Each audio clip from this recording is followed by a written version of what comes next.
हरिओम. लाओत्सेचा ताओबोध. योगदास श्री जयगणेश जोशी यांचे प्रवचन.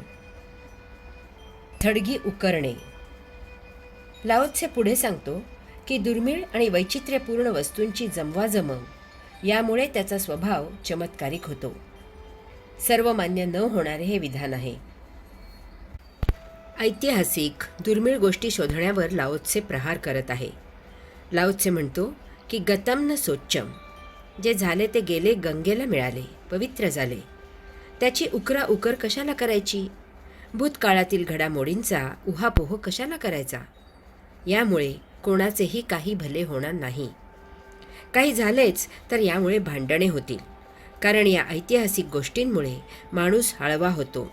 प्रत्येकाला त्याचे पूर्वज अभिमानास्पद असतात. ते कसे होते हा इतिहास भूतकाळात जमा झालेला असतो.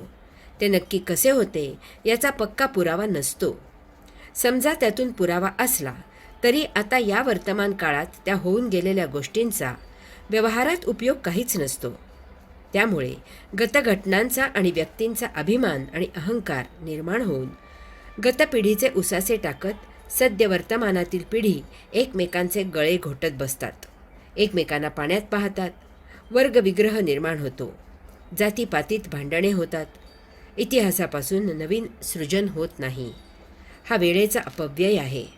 1000 वर्षांपूर्वी अमुक झाले होते या ज्ञानाचा आजच्या अत्याधुनिक जगतात काय उपयोग असतो?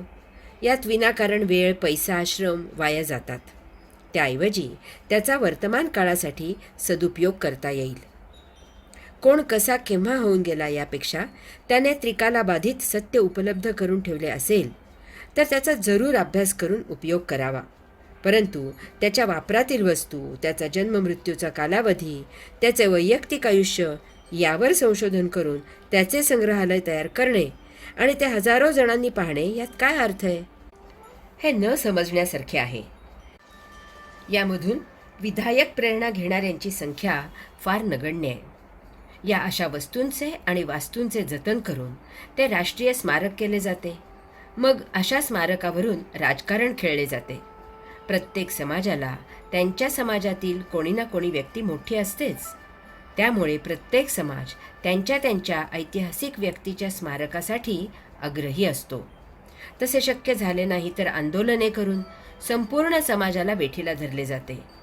स्मारके, नामांतरे करून यावरून आंदोलने कशी पेटवली जातात हे आपण नित्यदिनी वर्तमानपत्रात वाचत असतो. अशांचा व्यवहार आणि आचरण लांछनास्पद असते. शहाण्या लोकांनी एक छान दंडक घालून दिला आहे. 3 पिढ्या झाल्या की नाती गोती सांभाळू नयेत असे त्यांनी सांगितले आहे. 3 पिढ्या झाल्या की तुमच्या वंशातील व्यक्ती घराणेही त्रयस्थ म्हणूनच समजावे.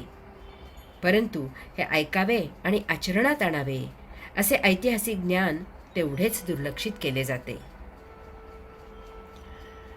अंतसभूक महत्वाची.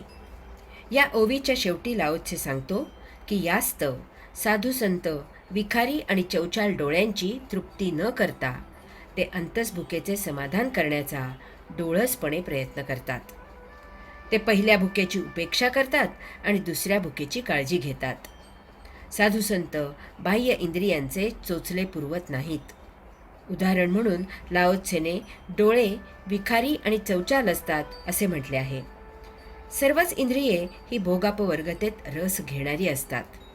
जरा काही दिसले, ऐकले, कशाचा वास आला, चव समजली, स्पर्श झाला की इंद्रिये लगेच उपभोगासाठी उद्दीपित होतात आणि उद्युक्तही होतात. जगातील प्रत्येक वस्तू आणि गोष्ट त्यांना उपभोगायला हवी असते. अशी वस्तू देहाला आवश्यक आहे की नाही आणि विशेष म्हणजे त्या वस्तूशिवाय आपण आयुष्य जगतो की नाही याचा विचार न करता इंद्रिये उपभोगांना सतत लालचावलेली असतात.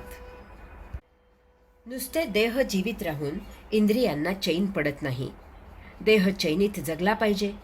जगातील प्रत्येक वस्तू उपभोगूनच चैन मिळावी अशी इंद्रियांची इच्छा असते. इंद्रियांच्या या इच्छेला मर्यादा नसते.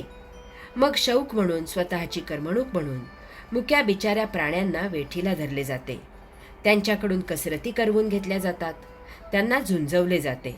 मौज म्हणून त्यांना ठार मारले जाते. जगातील यच्चयावत सजीवांचे अन्न नियतीने ठरवून दिले आहे. त्याप्रमाणेच ते प्राणी अन्न सेवन करत असतात. स्वसंरक्षणासाठी भूक लागली तर आणि तरच प्राणी एकमेकांवर हल्ला करतात. ते इतरांच्या जीवनात ढवळाढवळ करत नाहीत. मानव हा एकमेव प्राणी असा आहे की जो गंमत शौक म्हणून शिकार करतो. नियतीने त्याला घालून दिलेल्या नियमाप्रमाणे अन्न सेवन न करता जगातील उपलब्ध असलेले सर्व काही खातो. जीवनाबद्दलच्या स्वतःच्या कल्पना इतरांवर सक्तीने लादतो.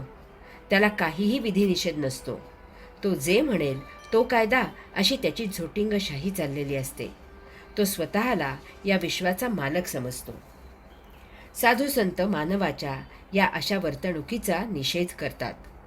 ते बाह्य देहादी इंद्रियांची भूक तृष्णा शमवत नाहीत, तर ते अंतस देहादी इंद्रियांना काय पाहिजे याची काळजी घेतात. अंतस देहाला आणि इंद्रियांना जीवित राहायचे असते. साधू संत त्यासाठी आवश्यक त्या अन्न वस्त्र निवाऱ्याची सोय करतात. अंतस इंद्रियांना अंतःकरणातील आत्म्याला भेटायचे असते. त्या योगे त्यांना परमात्मा प्राप्त करायचा असतो. ही शक्ती फक्त अंतस इंद्रियांनाच असते. साधू संत त्यांची भूक तृष्णा शमवण्याचा प्रयत्न करतात. त्या योगे परम आनंद मिळतो. त्याची बाह्य देहादी इंद्रियांच्या उपभोगांना सर नसते. हे अंतस समाधान हीच मानवी जीवनाची सत्य उपलब्धी असते. साधू संत ही अंतस भूक तृष्णा शमवतात. त्या योगे मुक्त होतात. हरि ओम.